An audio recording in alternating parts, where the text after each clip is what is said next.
읽습니다. 시작. 성탄 이후 우리는 어디로 가야 하는가라는 제목으로 하나님 말씀 증거하겠습니다. 여러분 팝콘 알갱이 아시죠? 팝콘 알갱이는 저렇게 단단하고 생명력 없어 보이는 평범한 노란 알갱이처럼 불과합니다. 그런데 이 작은 팝콘 알갱이를 그대로 두면은 그냥 작은 알갱이 이 정도로 남아있고 아무도 저 알갱이를 보며 맛있다, 좋다라고 말하지 않을 것입니다. 그런데 이 작은 알갱이가 뜨거운 열에 노출이 되어 있는 순간 저 작은 알갱이는 퐁 하고 터지면서 놀라운 변화가 일어납니다. 그래서 완전히 다른 부드럽고 달콤하고 기쁨을 나눌 수 있는 맛있는 간식이 된다는 거죠. 그 폭발적인 희생을 통과할 때만이 바로 이 단단한 알갱이가 자신의 가치를 드러낸다는 것입니다. 여러분, 성탄절을 우리는 지난 시간 보내왔습니다. 성탄절을 지나면서 진정한 그 의미가 물론 예수님께서 이 땅에 오신 의미도 가장 큰 것입니다. 그렇지만 성탄의 진정한 의미가 또 다른 것이 어떤 것이 있을까요? 내 삶이 마치 방금 보았던 팝콘의 작은 알갱이 같아 보였지만 우리의 옛 습관이나 편안함 등이 있을 것입니다. 이 원래의 모습을 계속 고수하고 있다면 우리 삶엔 전혀 변화가 일어나지 않을 것입니다. 그러나 성탄의 이 만남은요, 우리를 별을 따라 움직였던 동방박사들처럼 나의 편안한 자리를 박차고 일어나고 거룩한 열을 가하게 될 때 바로 이 성탄이야말로 내 삶의 이전의 방향과 가치관을 포기하고 주님 앞에 터져 나와서 내 삶이 완전한 다른 존재의 삶을 이끌기 시작합니다. 동방박사들은요, 이 터져 나오는 결단이 있었습니다. 뜨거운 열을 가한다는 것은 그에게 부담감, 불편함, 때로는 힘든 일도 있었을 것이고 익숙한 길을 벗어나 낯선 길을 가야 하는 길도 되었습니다. 그러나 여러분, 그 결과가 어떠했습니까? 그들은 예수님을 만난 후에 헤롯이 원하는 길을 대신에 예수님이 원하시는 다른 길을 선택해서 완전히 새로운 길로 고국으로 갔다는 것입니다. 우리는 여기에 오늘 주목해 보고자 합니다. 동방박사들이 세 가지 결단을 통하여 내 삶도 한번 재조정해보고 주님 앞에서 기쁨으로 터져나오는 은혜가 있기를 주님의 이름으로 축복합니다. 자, 오늘 우리는 거룩하고 복된 성탄절을 보내왔고 그 시간만큼은 정말 소외되고 어렵고 힘든 이웃들을 보면서 빛과 사랑의 이야기를 나누었습니다. 오랜만에 메리 크리스마스라는 인사를 나누고 또 전도하면서 불신자들조차도 함께 메리 크리스마스 이러면서 성탄의 기쁨을 나눌 수 있었습니다. 그러나 여러분, 성탄은 단지 하루에 또 하나의 절기로 끝나서는 안 됩니다. 성탄절이라고 해서 크리스마스에서 캐롤이 울리기도 하고 또 선물을 주고받기도 하고 행사를 치르는 하나의 축제가 되어서는 안 된다는 것입니다. 성탄은 하나님의 아들이 이 땅에 오신 구속사적 사건이기도 하지만 동시에 우리 인생의 방향이 완전히 바꾸어 놓는 거룩한 분기점이 되어야 합니다. 많은 사람들이 성탄절을 이렇게 생각합니다. 예수님이 이 땅에 오신 날, 참 감사하고 은혜로운 날이다. 맞습니다. 그것도 정말 중요하지만 성경에서 말하고 있는 성탄은 거기에서 멈추지 않았다는 사실입니다. 성경은 우리 각자에게 더 깊은 질문을 던지고 있습니다. 그분을 만난 후 너는 어디로 가고 있느냐? 자, 메시아, 구원자 예수님을 만나고 난 다음에 너는 지금 어떤 길을 가고 있느냐 묻고 있는 것이죠. 오늘 본문에 등장하는 동방박사들은요, 성탄의 직접적인 주인공은 아니었습니다. 왜냐? 그들은 왕도 아니었고 제사장도 아니었습니다.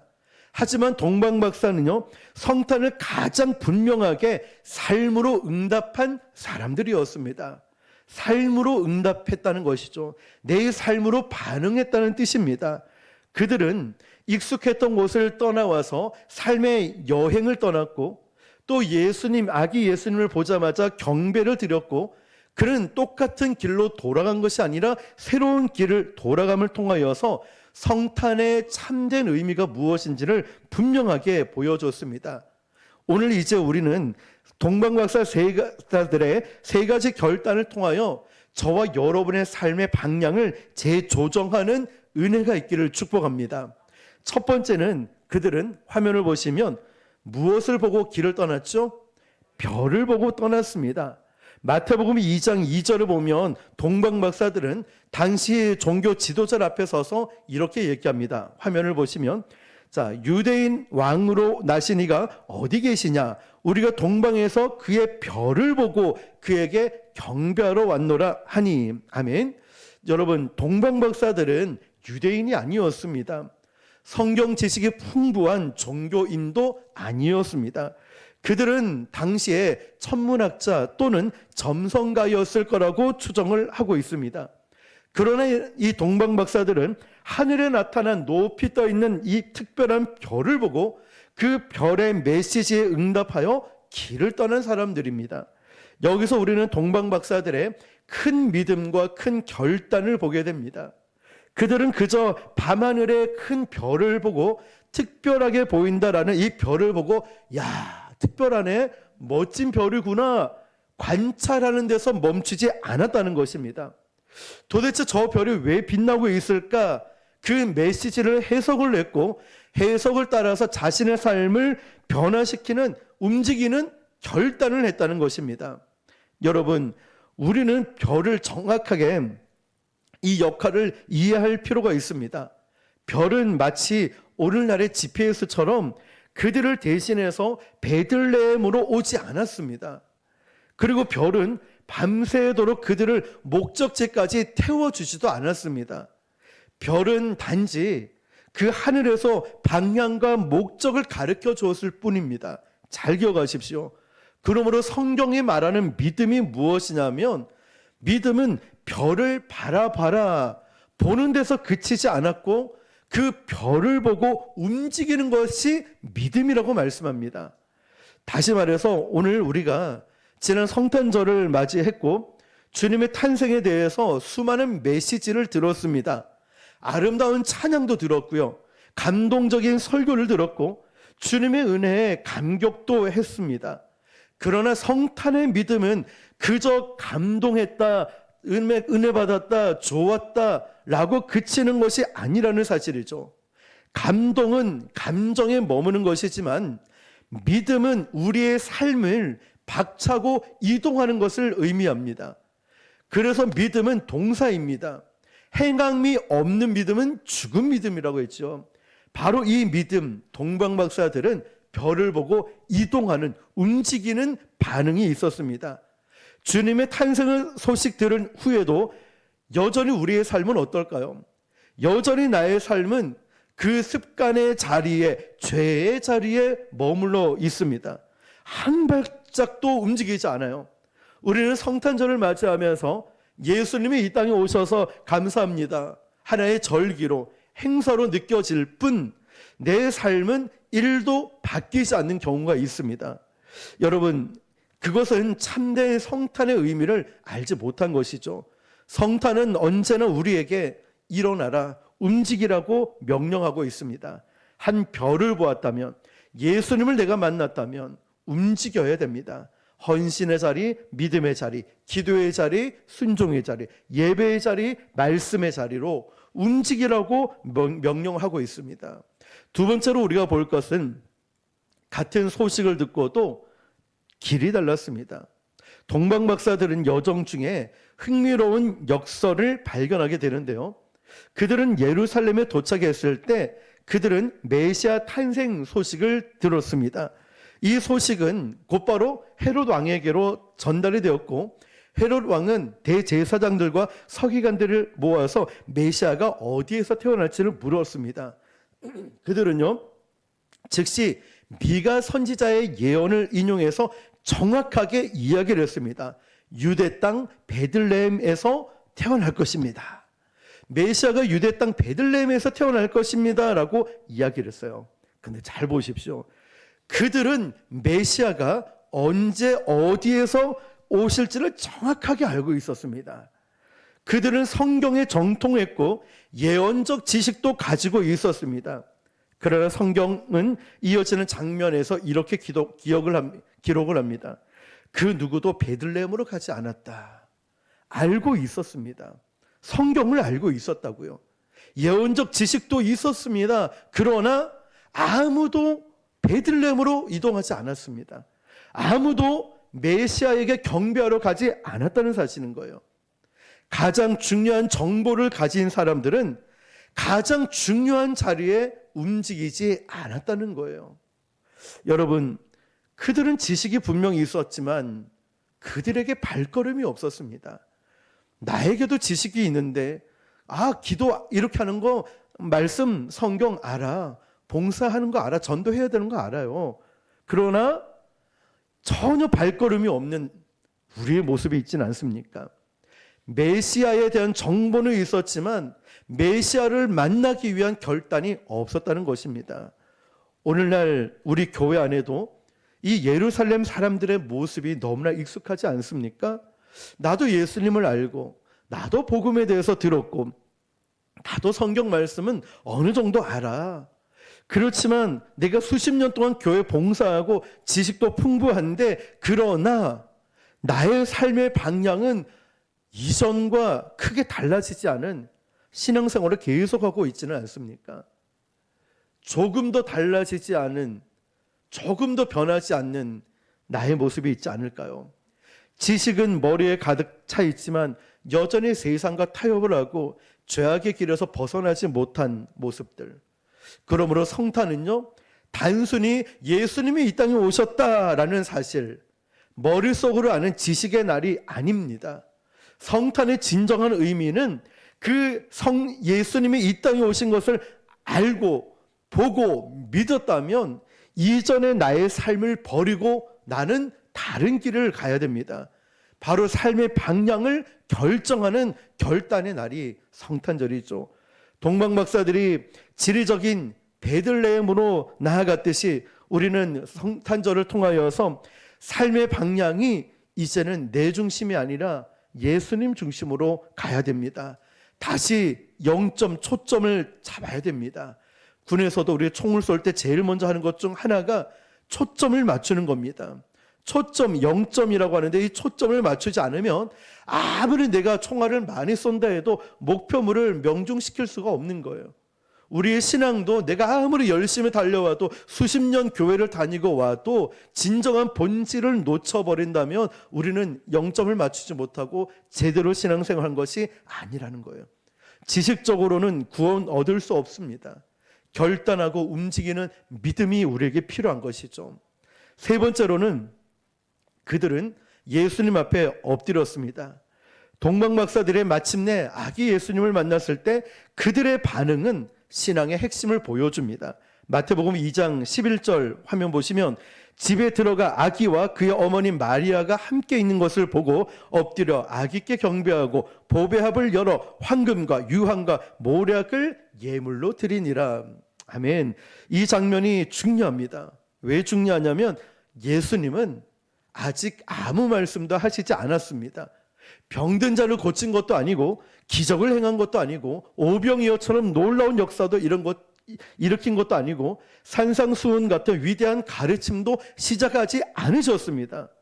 예수님은 그저 아기 예수님으로 연약한 모습으로 말구유에 가장 초라하고 가장 볼품없는 그런 말구유에 누워 계셨습니다. 그럼에도 불구하고 이 동방 박사들은 가장 먼저 무엇을 했냐면 엎드려 경배를 드렸습니다. 여러분, 신앙의 핵심이 바로 여기에 있습니다.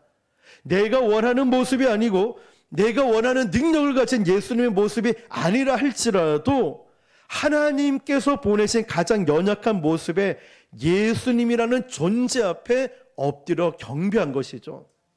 내 계획대로 내 뜻대로 기적이 일어나지 않고 능력이 일어나지 않고 변화가 일어나지 않아도 예수님이시기 때문에 우리가 이 자리에 나왔고 엎드려 경배하는 것입니다.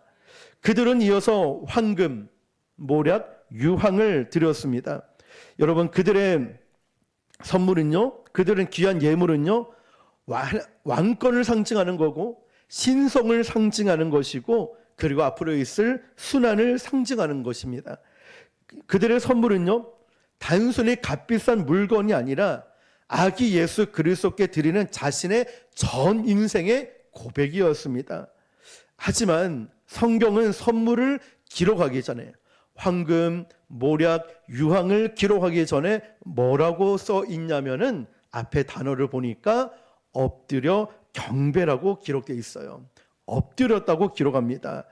그러므로 참된 예배가 무엇일까요? 참된 예배는요, 헌금 봉투가 들어가기 전에 먼저 내 삶의 자세와 태도가 엎드려지는 것입니다. 우리가 예배를 드리러 이 장소에 왔을 때 가장 먼저 주님 앞에 엎드리는 것입니다. 내 자아가 무너지고 내 계획과 고집이 다 깨어지고 주님 앞에 내려놓는 것, 엎드리는 것입니다. 이것이 진정한 신앙자의 모습이죠. 여러분, 정말 성탄절에 우리에게 다시금 묻는 게 이겁니다. 너의 삶의 중심에는 지금 누가 있느냐? 나의 삶의 지금 중심에 누가 계십니까? 여전히 내 인생의 주인은 나라고 생각하거나 아니면 건강, 물질이라고 생각합니까? 예수님을 내 삶에 그저 조력자, 필요할 때만 찾는 분이라고 생각하지는 않습니까? 동방 박사들처럼 우리의 머리와 마음이 지식으로만 가득 차 있다 할지라도 이제는 무릎을 꿇어 엎드려 예수님께 나의 주권을 내어 드릴 때 비로소 이 성탄의 진정한 의미가 완성이 되는 것입니다. 네 번째로 볼 것은 성탄을 만난 사람은 다른 길로 돌아갔습니다. 기억하십시오. 왔던 길이 아니라 다른 길로 갔습니다. 오늘 12절 말씀 보면 동방박사들의 여정을 보면 나아가 성탄의 모든 신비에 대한 최종 결론을 이렇게 제공을 하는데, 그들은 꿈에 헤롯에게로 돌아가지 말라 지시하심을 받아 다른 길로 고국을 돌아가니라. 다른 길에 여러분 주목해 보십시오. 이 다른 길이란 것은 우리에게 우리 신앙에 굉장히 의미심장한 의미가 있습니다. 원래 그들은 헤롯에게로 다시 돌아가서 이 아기 예수님의 위치를 보고를 해야 됩니다. 그러나 꿈에 하나님이 나타나셔서 너 헤롯에게로 돌아가지 말고 다른 길로 가라고 했습니다. 그들은 헤롯의 길을 버리고 다른 길을 갔죠. 그럼 헤롯의 길은 어떤 길일까요? 헤롯의 길은 세상의 권력이고 폭력이고 자기 중심적인 그 모든 탐욕의 길이 헤롯의 길이었습니다. 그것은 베들레헴 와서도 아기 예수를 경배하지 않고 자기 안위만 구했던 예루살렘 사람들이 갔던 그 길, 그것이 바로 헤롯의 길이었죠. 그러나 동방 박사들은 아기 예수님을 만나 엎드려 경배한 후에 그들이 갔던 길과는 전혀 다른 길을 택했답니다. 참 중요한 말씀이죠. 성탄을 만났지만 이전과 똑같은 길로 돌아간다면 그 성탄의 진정한 의미가 완성되지 않은 것입니다. 예수님을 만난 사람은요, 그 순간부터 삶이 달라집니다. 저와 여러분도 예수님을 만나고 나서 인생이 달라졌지요. 가치관도 달라졌습니다. 생각도 달라졌습니다. 여러분, 세상은 성공과 물질로 갔지만 이제는 하나님 나라와 하나님의 사랑하는 그 영혼들을 향해서 우리가 살아가게 됩니다. 선택이 달라집니다. 예수님을 만난 사람, 사소한 습관이나 일상적 언어, 시간을 사용하는 방식까지 예수님을 만난 사람은 완전히 다른 그리스도인의 길을 걸어가게 됩니다. 뿐만 아니라 삶의 방향도 달라집니다. 이제는 내가 가고 싶어하는 길을 가는 것이 아니라 주님이 원하시는 그 길을 걷게 됩니다. 여러분, 제가 목회자가 된 것도 제가 되고 싶고 하고 싶어서 갔겠습니까? 그럴 것 같으면 제가 대학을 바로 신학대학교를 갔겠죠. 그런데 저는 컴퓨터를 전공하며 그런 것이 좋아서 그쪽으로 전공을 하고 갔었습니다. 그러나 하나님이 이제 길을 틀어서 저에게 신학교의 길로 또 인도해 주셨지만요. 여러분, 그때의 고백이 저는 그렇습니다. 내가 가고 싶어하는 길이 아니라 하나님께서 원하시면 가겠습니다. 여러분도 그럴 것입니다. 내가 원하는 삶, 내가 원하는 것이 아니라 하나님이 원하시면 제가 이곳에 있고 주님이 보내시면 제가 그 길로 가겠습니다. 오늘 집사님의 기도처럼 주님이 말씀하시면 나가고 주님 말씀하시지 않으면 이 자리에 머물고 있는 주님 중심의 삶 말이죠. 성탄절은 우리에게 묻습니다. 너는 지금 어떤 길을 가고 있냐? 네가 가고 있는 그 길을 한번 잘 돌아보라. 그리고 동시에 초청하십니다. 이제는 다른 길로 가라. 헤롯의 길을 버리고 그리스도의 길을 가라고 말씀하십니다. 이제 결론입니다, 여러분. 성탄 이후에 우리의 결단이 필요합니다. 여러분, 오늘 우리는 다시 한번 아기 예수님의 탄생 앞에 서 있습니다. 이 거룩한 예배를 통해서 우리는 성탄의 의미를 다시 한번 돌아보고 성탄 이후에 내가 어떤 길을 걸어가야 할까를 돌아보시길 바랍니다. 그리고 정말 중요한 것은 이제 이전과 같은 길을 주님, 제가 가지 않겠습니다. 저는 예수님 따라 걸어가겠습니다. 그러므로 결론적으로 성탄절은요, 예배당에서 끝나지 않습니다. 성탄의 진정한 의미의 완성은 오늘 예배를 마치고 내 삶이 일상적인 선택과 삶의 방향에서 계속해서 주님을 따라가는 것입니다. 오늘 동방박사들이 다른 길을 선택했던 것처럼 이 말씀을 듣는 우리가 세상의 유혹과 또 죄의 습성, 절망적인 생각 혹은 이전의 삶의 방식, 형식적인 신앙생활, 자, 이런 것을 다 벗어나야 된다는 거예요. 이제는 똑같이 가서는 안 된다는 것이죠. 오늘 우리는 동방박사들의 여정을 통하여 그들은 주님의 부르심에 응답하는 움직이는 발걸음의 믿음의 결단이 있었습니다. 별을 보고 떠난 결단이 있었죠. 익숙하고 편안하고 안주하고 문제없이 좋은 이 땅을 낯선 곳으로, 위험한 곳으로 사막을 건너가야 되는 먼 거리의 결단이 있었죠. 또한 지식이 아니라 발걸음을 내딛는 결단이 있었고, 연약한 아기를 보면서 그저 하나님의 아들 예수님이 오셨다는 존재 자체를 보며 그들은 엎드려 겸손한 결단이 있었습니다. 그리고 마침내 헤롯의 길을 버리는 다른 길로 가는 결단이 있었죠. 어쩌면 우리 같으면 무서워서라도 헤롯에게로 돌아가서 아기 예수 위치를 보고할 수 있겠지만 그는 그러지 않고 다른 길로 선택해서 갔다는 것입니다. 이러한 여러 가지 결단이 이들에게는 있었습니다. 이 모든 것이 오늘 저와 여러분에게 묻습니다. 성탄을 만난 너는, 당신은, 여러분은, 저는 이제 어떻게 달라질 것인가? 매년 겪는 성탄절을 행사로 치룰 것인가? 아니면 예수님을 만난 뒤 나는 어떤 변화로, 어떤 길로 걸어가기를 결단하고 있는가? 화면을 보시면 헨리 반 다이크의 네 번째 동방박사라는 책이 있습니다. 꽤 오래된 책인데요. 저 책에 보면 이런 내용이 나옵니다. 옛날 페르시아에 아르타반이라는 박사가 있었는데 그는 다른 세 동방박사들과 함께 하늘의 별을 보고 새로 태어난 왕을 찾아 떠나기로 약속을 합니다. 아르타반은 자신의 전 재산을 팔아서 세 개의 귀한 보석을 샀습니다. 하나는 사파이어를 사고, 하나는 루비를 사고, 하나는 진주를 준비했습니다. 이 모든 것 아기 예수님께 드리기 위해서 준비를 했는데요. 약속된 날 동료 박사들을 만나기 위해서 서둘러 사막을 건너서 가고 있었는데 그 가는 길목에 죽어가는 병든 여행자 한 명을 발견하게 됩니다. 내가 이 사람을 모른 척 지나가면 약속 시간에 도착해서 그 박사들과 함께 갈 수 있는데 내가 이 죽어가는 여행자를 돌보게 되면 약속 시간에 늦게 된 거죠.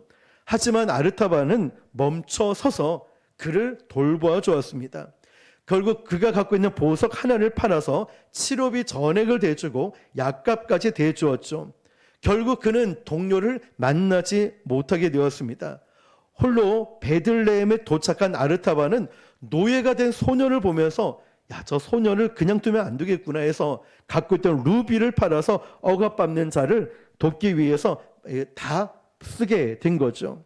마침내 예루살렘에 이르렀는데 그는 십자가에 매달린 예수님을 보게 된 겁니다. 이제야 왕을 만났다 기뻐하며 달려갔는데 로마 병정들이 그 한 젊은 여인을 끌고 가는 장면을 목격하게 된 거예요. 아르타바는 또 이것도 그냥 지나칠 수 없어서 마지막 남아있는 진주 그리고 보석을 다 주고 그녀를 구해냈습니다. 그 순간 하늘이 어두워지고 지진이 일어났습니다.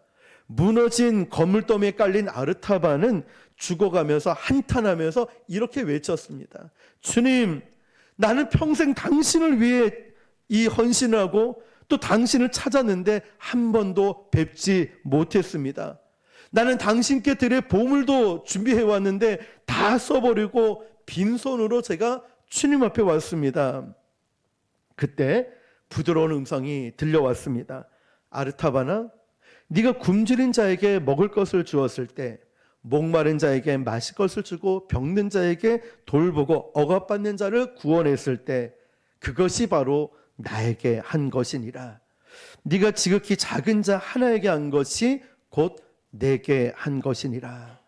여러분, 아르타바는 그 음성이 들리자 눈물을 흘리며 미소를 지었습니다.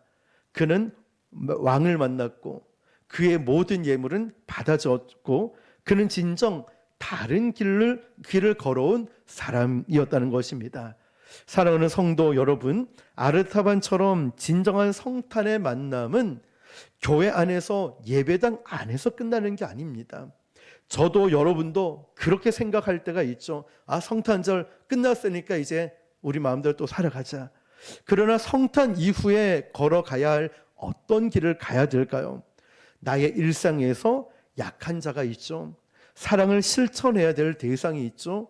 세상 길이 아닌 그리스도인의 그 길을 선택하는 다른 길로 가야 되지 않을까요? 이전에 갔던 세상적인 감정과 혈기, 세상 유익을 구하는 그런 길이 아니라 누군가 인정해 주지 않아도 연약한 자를 돌보고 또 누군가 알아주지 않아도 헌신과 순종의 자리, 기도의 자리를 지키고 남에게 드러나지 않는다 할지라도 또 이것이 바로바로 결과가 드러나지 않는다 할지라도 우리가 바로 이런 다른 길, 그리스도인이 가야 할 그 길, 예수님을 만난 사람이라면 바로 이러한 길을 걸어가야 되지 않겠습니까? 성탄의 은혜가 성탄절 25일로 끝나는 것이 아니라 동방 박사들이 별을 따라 움직였고 그가 엎드려 경배를 냈고 다른 길로 돌아가는 결단의 삶이 있었던 것처럼 오늘 저와 여러분도 예수님을 만났다면 이런 다른 길, 아름다운 길을 걸어갈 수 있기를 주님의 이름으로 축복합니다. 여러분, 그래서 제가 실천할 수 있는 5가지를 알려드리겠습니다. 화면을 한번 보시면은 첫 번째 1번을 읽어봅시다. 시작. 하루의 첫 방향을 바꾸는데요. 아침에 눈 뜨자마자 휴대폰 보지 말고 기도와 말씀으로 시작해 보십시오. 2번 시작. 여러분 계속해서 반복적으로 짓는 죄가 있죠. 말로 또는 감정적으로 유혹, 관계, 습관 하나를 정하고 차단할 수 있는 장치를 한번 만들어 보십시오. 3번 시작. 결정 앞에서 5초 멈춤으로 길을 바꾸라. 선택의 순간에 자동으로 반응하지 마시고 5초 멈춘 뒤에 질문을 한번 해보십시오. 4번 시작. 예배를 엎드림으로 실천하라. 여러분, 예배는 참석이 아니라 주권을 드리는 행위입니다. 매주 한 가지씩 내려놓고 나를 들여보십시오. 그리고 마지막 5번 시작. 다른 길을 공동체와 함께 걷게 하라. 혼자 결심하면 쉽게 원래 길로 돌아가시오. 함께 점검하는 이런 구조를 만들면 되는데요. 다른 길은 큰 결심이 아니라 매일의 작은 선택으로 이루어집니다. 여러분, 그리하여서 저와 여러분이 정말 2026년도에 정말 많은 변화가 있고 또 많은 은혜가 있고 더 큰 은혜를 경험할 수 있는 우리의 삶이 되기를 주님의 이름으로 축원합니다.